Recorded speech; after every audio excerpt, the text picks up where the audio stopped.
कहानी के शुरू होते ही हम कैथरीन नाम की एक औरत से मिलते हैं जो कि पागलों की तरह फोन पे किसी को ये समझाने की कोशिश कर रही थी कि मैं तुम्हें वो म्यूजिक नोट्स नहीं दे सकती। तुम समझ नहीं रहे, जो म्यूजिक नोट्स तुम मांग रहे हो वो म्यूजिक कर्स्ड है, यानी अगर कोई इस म्यूजिक को सुनेगा तो वो किसी शैतानी एंटिटी यानी शैतानी क्रिएचर के कब्जे में आ जाएगा। लेकिन फोन के दूसरी तरफ जो कोई भी था वो इसी बात पे बाजिद था कि मुझे वही म्यूजिक नोट्स चाहिए और उन म्यूजिक नोट्स को मैं रेडियो पे टेलीकास्ट करना चाहता हूँ। इसलिए कैथरीन तंग आकर उन म्यूजिक नोट्स को जलाने का फैसला करती है। जिस बॉक्स पे वो म्यूजिक नोट्स थे, कैथरीन ने वो पूरा का पूरा बॉक्स ही जला डाला था और उसके ऐसा करते ही यहाँ बहुत अंधेरा हो जाता है और इसी अंधेरे में कैथरीन को दो चमकती हुई आंखें दिखाई देती हैं। ये शायद उसी एंटिटी की आंखें थी जो इस म्यूजिक के जरिए लोगों को पोजेस किया करता था, यानी अपने काबू में किया करता था। कैथरीन उन आंखों पर गौर करने की कोशिश करती है, लेकिन तभी उसे अपने करीब कोई आवाज सुनाई देती है और वही एंटिटी कैथरीन को उसी आग में गिरा देती है जो कैथरीन ने खुद जलाई थी और वो बॉक्स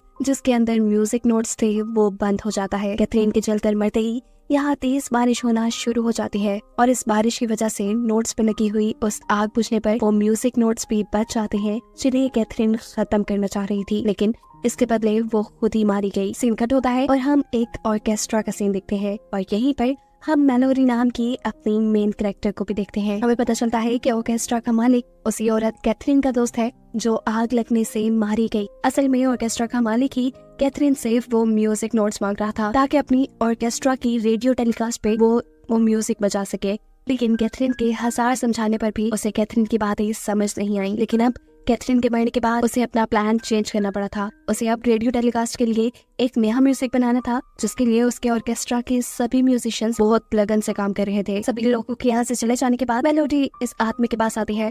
उसने असल में कुछ म्यूजिक नोट्स बनाए थे जिसे वो अपने बॉस को दिखाना चाहती थी और चाहती थी कि उसके बनाए इन नोट्स का म्यूजिक रेडियो टेलीकास्ट किया जाए। पर उसके बॉस को उसका ये म्यूजिक काफी फीका लगता है और बॉस उसे बताती है कि उन्होंने उसके दूसरे क्लिक के म्यूजिक नोट्स को एक्सेप्ट कर लिया है। ये सुनकर मेलोडी बेचारी उदास हो जाती है। सीन कट होकर हम मेलोडी की बेटी जोई को देखते हैं जिससे सुनने में थोड़ा सा प्रॉब्लम था। मेलोडी ने उससे वादा किया हुआ था कि वो एक अच्छे डॉक्टर से उसका इलाज जरूर करवाएगी, लेकिन प्रॉब्लम ये थी कि मेलोडी के पास इतने पैसे नहीं थे, इसलिए वो दिन रात अपने म्यूजिक नोट्स पे वर्क कर रही थी ताकि उसके बॉस उसके म्यूजिक नोट्स को एक्सेप्ट कर ले और उसे थोड़ा बोनस। इस टाइम भी वो अपने बॉस से यही बात करने के लिए आई थी, लेकिन उसके नोट्स एक्सेप्ट करने के बजाय बॉस उसे बताते हैं कि वो इस रेडियो टेलीकास्ट पे कैथरीन के बनाए हुए म्यूजिक नोट्स को यूज करना चाहता था।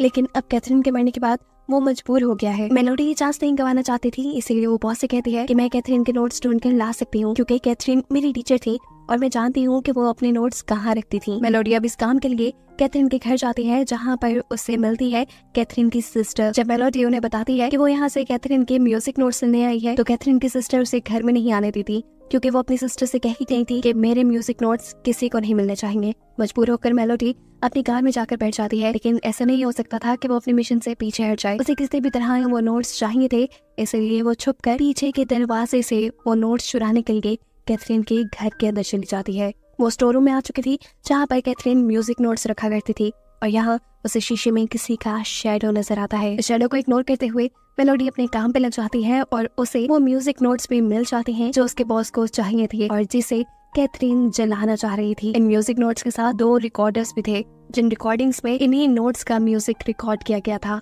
मेलोडी जब उस म्यूजिक को सुनती है तो अचानक से यहाँ अंधेरा हो जाता है, उसकी आंखें चमकने लगती हैं और उसे यहाँ अजीबोगरीब विजन्स आना शुरू हो जाते हैं। वो अपने विजन में एक लड़की को झील में डूबते हुए देख रही थी। इससे पहले इसी विजन में खोए खोए उसे कुछ हो जाता, यहाँ अचानक से एक कौवा खिड़की से टकराता है और उसकी आवाज उसे होश में ले आती है।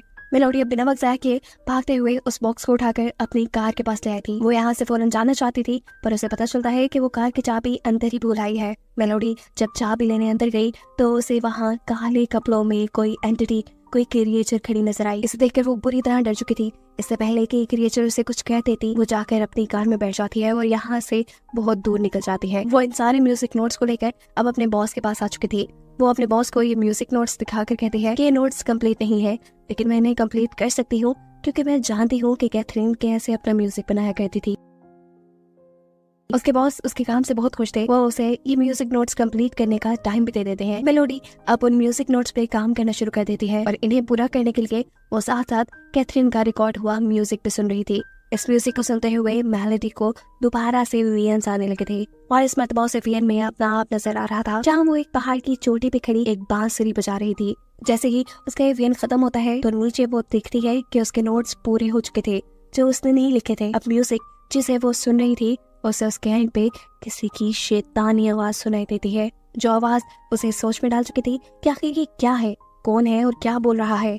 इन्हीं सवालों को जवाब लेने के लिए वो अपने एक दोस्त के पास जाती है जो कि एक डिजिटल ऑडियो स्टेशन पे काम करता था और वो म्यूजिक के आखिर में आने वाली इस आवाज को अपने डिजिटल ऑडियो स्टेशन से क्लियर कर सकता था। ये म्यूजिक सुनकर वो आदमी मेलोडी को बताता है कि ये म्यूजिक सबसे अलग है, कैथरीन ने इसे उल्टे तरीके से डिजाइन किया है और ये उसने अच्छा नहीं किया। ये आदमी उसे बताता है कि पुराने जमाने में ये माना जाता था कि म्यूजिक को उलट पुलट करने से इवल एंटिटीज को बुलाया जा सकता था और ऐसा करके लोग ब्लैक मैजिक करते थे। मेलोडी उसकी बातों पे एतबार नहीं करती और उसे कहती है कि तुम बस अपना काम करो। सीन कट होकर अब हम मेलोडी के घर का सीन देखते हैं, जहाँ पर उसकी बेटी और उसका दोस्त था। जोई का दोस्त यहाँ पे कैथरीन का म्यूजिक सुनता है और उसके बाद जोई को बताता है कि पता नहीं क्यों ये सुनते हुए मुझे अजीबोगरीब चीजें दिखाई देती हैं, जैसे कोई इवल स्पिरिट। खैर ये दोनों ही अब इस चीज पे ज्यादा ध्यान नहीं देते और दोबारा खेलने लग जाते हैं। खेलते हुए इस लड़के को अपने करीब आती ही एक बॉल नजर आती है। वो नजर उठाकर जैसे ही इस बॉल के पीछे दिखता है तो वहाँ पे एक भूत था, काले कपड़ों में खड़ा एक डरावना भूत, जिसे देखकर ये बच्चा न सिर्फ डर चुका था बल्कि पूरी तरह बदल भी गया था, ऐसे जैसे इस भूत ने उसे पोजेस कर लिया हो। इसीलिए अब वो बच्चा पूरा दिन अपनी विसल से वही म्यूजिक बजाता था जिसे कैथरीन ने बनाया था। रात में इसी बच्चे को अपने बेड के नीचे एक चूहा दिखाई देता है। इस चूहे के पीछे ऐसे ही वो भूत खड़ा था जैसे पहले बॉल के पीछे था। इस भूत को देखते ही ये भूत पूरी तरह इस बच्चे को अपने कंट्रोल में करते हुए अपने साथ कहीं ले जाता है। उसकी मॉम जब उसे चेक करने के लिए कमरे में आती है तो वो नहीं था। घबरा कर वो इस चीज की खबर जाकर मेलोडी को देती है क्योंकि वो उसकी दोस्त थी। मेलोडी भी उस बच्चे के गुमने से परेशान हो चुकी थी। इसी परेशानी में ये लोग पुलिस को रिपोर्ट कर देते हैं। पुलिस उस बच्चे को भी ढूंढने में लगी थी लेकिन काफी अर्से तक उस बच्चे का कोई सुराग नहीं लगता। अब तो मेलोडी को भी ये लगने लगा था कि जरूर उसके गायब होने के पीछे उसी म्यूजिक का कोई चक्कर है। इसलिए वो ऑर्केस्ट्रा जाकर अपने बॉस को ये सच्चाई बता देती है और कहती है कि कैथरीन ने ये म्यूजिक बच्चों के लिए बनाया था, लेकिन बच्चों के हिसाब से ये म्यूजिक बहुत डार्क है, हमें इसे टेलीकास्ट नहीं करना चाहिए। लेकिन उसके बॉस उसकी बात कहाँ सुनने वाला था। अब वो अपने बॉस से इस म्यूजिक को कंप्लीट करने के लिए एक दिन का वक्त और मांग लेती है, क्योंकि उसे भी पता था कि अगर उसने ये ना कंप्लीट किया तो ये काम किसी दूसरे को मिल जाएगा और ऐसे पैसे उसे भी नहीं मिलेंगे। मेलोडी का दूसरा क्लिक जिसका म्यूजिक पहले सिलेक्ट कर लिया गया था, अब वो मेलोडी का म्यूजिक सिलेक्ट होते देखकर उससे जेलस था। ऑर्केस्ट्रा में सभी लोग ये म्यूजिक बजाना शुरू कर देते हैं और जिस टाइम मेलोडी का क्लिक ये म्यूजिक बजा रहा था तब हम देखते हैं कि उसके नाक से खून निकलने लगा और इस म्यूजिक को सुनते हुए यहाँ मेलोडी को भी एक और मर्तबा वियन आना शुरू हो जाते हैं। इस मर्तबा वियन में वो सफेद पहाड़ियाँ दिख रही थी जिन पहाड़ियों के दरमियान में एक छोटा सा महल था। वो इस वियन से जैसे ही बाहर निकलती है तो उसे पता चलता है कि उसके नाक से खून बह रहा था। मेलोडी जब इस पर सर्च करती है तो उसे पता चलता है जो जगह उसने वियन में देखी थी वो जगह जर्मनी में है और ये बात उसे पता चली थी जोई की बुक से। जोई की बुक में एक पाइपर की कहानी थी जिस पाइपर को किसी गांव के लोगों ने उनके गांव से चूहे पकाने के लिए बुलाया था और इस काम के बदले गांव वाले पाइपर को पैसे देने वाले थे। पाइपर ने अपना काम करने के लिए वहां फ्लूट बचाया और सभी के सभी चूहों को वहां से भगा दिया। अपना काम खत्म होने के बाद पाइपर को पैसे मिलने चाहिए थे, लेकिन यहाँ गांव वाले उसके साथ धोखा कर लेते हैं और उसे कोई पैसा नहीं देते। ऐसे में पाइपर गुस्से से पागल हो गया। उसने फैसला किया कि वो गांव वालों को बर्बाद कर देगा, उनकी सबसे कीमती चीज चुरा लेगा। लेकिन गरीब गांव वाले के पास सबसे कीमती क्या भी हो सकता था उनके बच्चों के अलावा। पाइपर उन्हीं बच्चों को उनसे दूर ले जाने का फैसला कर लेता है। पाइपर अब अपनी फ्लूट से एक म्यूजिक बजाकर उन बच्चों को अपने कंट्रोल में कर लेता है और फिर एक झील के पास ले जाकर वो इन सभी बच्चों को मार चुका था। मेलोडी को इस सारी स्टोरी पे बिल्कुल बिलीव नहीं था। वो अभी भी अपने म्यूजिक नोट्स को कंप्लीट करने में लगी थी, पर ये काम करते करते उसकी आंख लग जाती है। जोई जो कि मेलोडी की बेटी है वो अब मेलोडी के घर लाए कैथरीन के म्यूजिक को सुनती है और ये सुनते हुए उसके पीछे भी वही भूत आ चुका था जो भूत हम पहले कई मर्तबा देख चुके हैं इस मूवी में। इससे पहले कि भूत जोई पे हमला कर देता, जोई को अपने पीछे किसी के महसूस होने पर वो पीछे मुड़ के देखती है और भूत गायब हो जाता है। अगले दिन जब जोई स्कूल में थी तो एक बेरान जगह पे उसे अपनी बॉल नजर आती है। ये वही बॉल थी जो गायब होने से पहले उसके दोस्त को भी नजर आई थी। इसी बॉल को लेने के लिए जब वो उसके पीछे जाती है तो बॉल अब घूमती हुई एक बस के पास जा चुकी थी। इस बॉल को उठाकर अब जोई उस बस के अंदर चढ़ जाती है और बस में जोई को बैठा दिखाई देता है पाइपर। पाइपर जोई को कंट्रोल करने के लिए फ्लूट बजाता है। उसके फ्लूट के म्यूजिक में इतनी ताकत थी कि बस के सारे शीशे टूट चुके थे। जोई जिसे कुछ सुनाई नहीं देता था वो भी इस म्यूजिक को सुन पा रही थी। जोई की सारी बात जाकर अपने घर में अपनी मॉम को बताती है और कहती है क्योंकि मैं वो म्यूजिक और से नहीं सुन पाई इसीलिए शायद मैं पोजेस होने से बच गई, लेकिन मेरे दोस्त ने भी गायब होने से पहले यही म्यूजिक सुना था। उसने मुझे बताया था मॉम।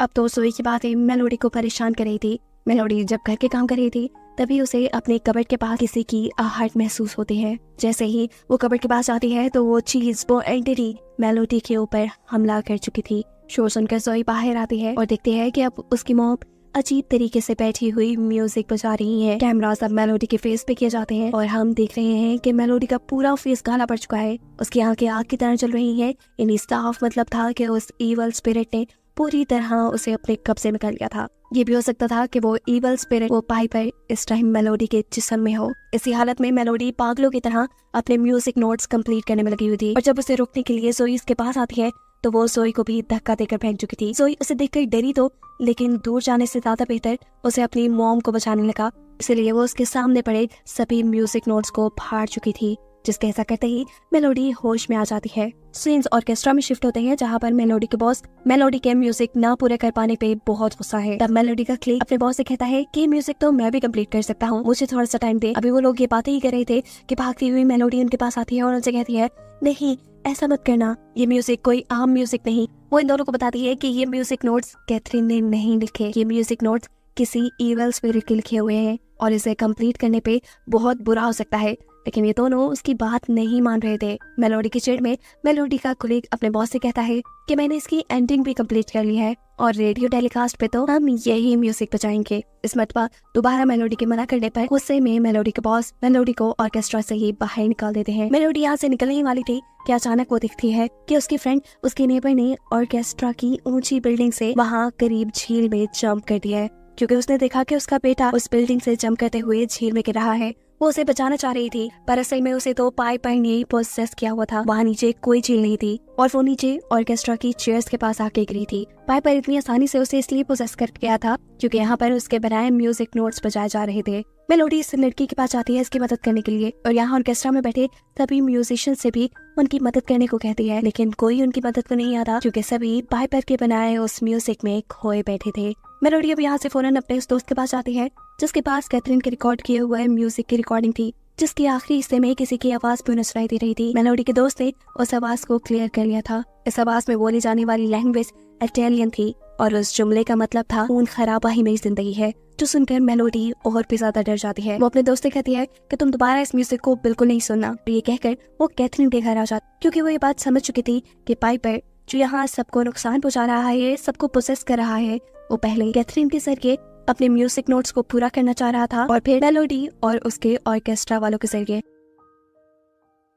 उसे यह भी पता था कि जरूर कैथरीन ने कुछ ऐसे नोट्स भी बनाए होंगे जो इन नोट्स का एंटीडोट हो, यानी वो म्यूजिक नोट जो पाइपर को रोक सके। या जोई जो अपनी पाइपर वाली बुक पढ़ रही थी, उस बुक के मुताबिक गाँव वालों ने पाइपर को तो मार दिया था, लेकिन पाइपर ने बोला था कि जब तक उसका म्यूजिक जिंदा है तब तक वो बच्चों को पोसेस करता रहेगा। ये पढ़ते हुए ही पाइपर यहाँ पर भी आकर जोई को भी पोसेस करके अपने साथ ले जाता है। यहाँ हम देखते हैं कि मेलोडी का दोस्त मेलोडी के मना करने के बावजूद भी दोबारा उस म्यूजिक को सुनकर उसके दूसरे पार्ट को भी ट्रांसलेट करने में कामयाब हो गया था, जिसका मतलब था जो भी मेरे जाल से बच निकलेगा उससे मैं दोबारा अपना बदला लेने आऊंगा। या मेलोडी जो कैथरीन के घर पाइपर को रोकने वाले म्यूजिक नोट्स ढूंढने के लिए आई थी, उसे यहाँ पर कैथरीन की बहन मिलती है जो उसे कहती है तुम्हें क्या लगता है कि तुम वो काम कर लोगी जो कैथरीन पिछले 50 साल से नहीं कर पाई? मेरी मानो तो दूर रहो इस सारे कामों से, वरना तुम्हारा भी वही हाल होगा जो कैथरीन का हुआ। मेलोडी उसकी बातों पर ध्यान नहीं देती और यहाँ म्यूजिक नोट्स ढूंढने में लग जाती है और उसे वॉल पेपर के पीछे बहुत से म्यूजिक नोट्स मिल भी जाते हैं। ये नोट्स देखकर मेलोडी की उम्मीद जागी थी,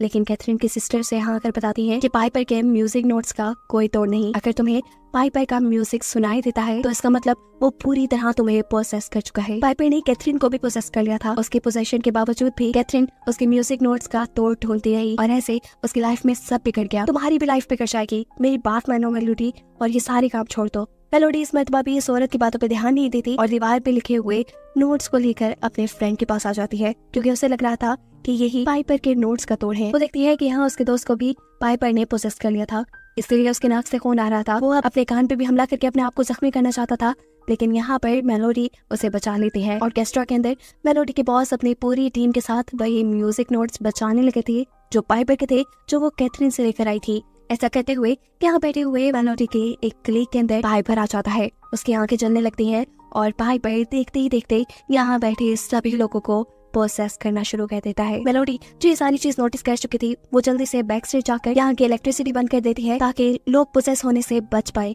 लेकिन अब बहुत देर हो चुकी थी, क्योंकि पाइपर इस टाइम जिसकी बॉडी में आया हुआ था वो उसकी बॉडी को फाड़ कर उसके अंदर से बाहर निकल आता है और यहाँ मौजूद एक एक करके सभी लोगों को मार देता है। लोगों को मारने के बाद वो यहाँ पर फ्लूट उठाकर वही म्यूजिक नोट्स बजाने लगता है जिससे वो बच्चों को अपने कंट्रोल में किया करता था। उसके म्यूजिक बजाते ही यहाँ एक जादुई दरवाजा खुलता है और देखते ही देखते सारे बच्चे इसके अंदर जाने लगते हैं। वो पाइपर की दुनिया थी जहाँ वो बच्चों को अपने कंट्रोल में करके रखता था, उन्हें अपना गुलाम बना लेता था। मेलोडी भी मौका पाते ही पाइपर की दुनिया में चली जाती है और उसे यहाँ पे अपनी बेटी और उसका दोस्त भी मिल जाते हैं। मेलोडी देखती है कि उसकी बेटी पाइपर के इशारों पे काम कर रही थी। ये देख उसे बहुत बुरा लगता है। वो जल्दी से जाकर अपनी बेटी को हक कर लेती है और उसके कान से उसकी हेयरिंग डिवाइस निकाल देती है ताकि अब वो पाइपर का म्यूजिक ना सुन पाए और उसके पोसेशन से बाहर निकल आए। जिसके बाद मेलोडी अब भागते हुए अपनी बेटी को उसी दरवाजे से बाहर ले आई थी जिस दरवाजे से वो इसके अंदर गए थे। जोई को यहाँ से भागता हुआ पाइपर देख लेता है। वो भी उसे पकड़ने के लिए बाहर आता है, लेकिन जोई उसे बचने के लिए कहीं छुप जाती है। इससे पहले कि अब पाइपर जोई को पकड़ लेता, मौका पाते ही मेलोडी यहाँ पे एक फ्लूट उठाकर एक नया म्यूजिक बजाना शुरू कर देती है, पाइपर के ही म्यूजिक नोट्स को उल्टा पुल्टा कर।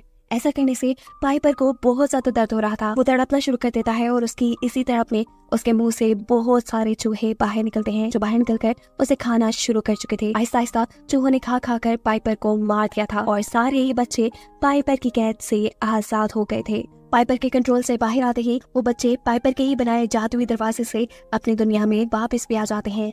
इन्हीं बच्चों में जोई का दोस्त भी बाहर आ चुका था और पाइपर का वो दरवाजा हमेशा हमेशा के लिए बंद हो चुका था। यानी अब फाइनली पाइपर का चैप्टर बंद हो चुका है। ऐसा हम सभी को लग तो रहा है, लेकिन कहानी में अभी एक ट्विस्ट है।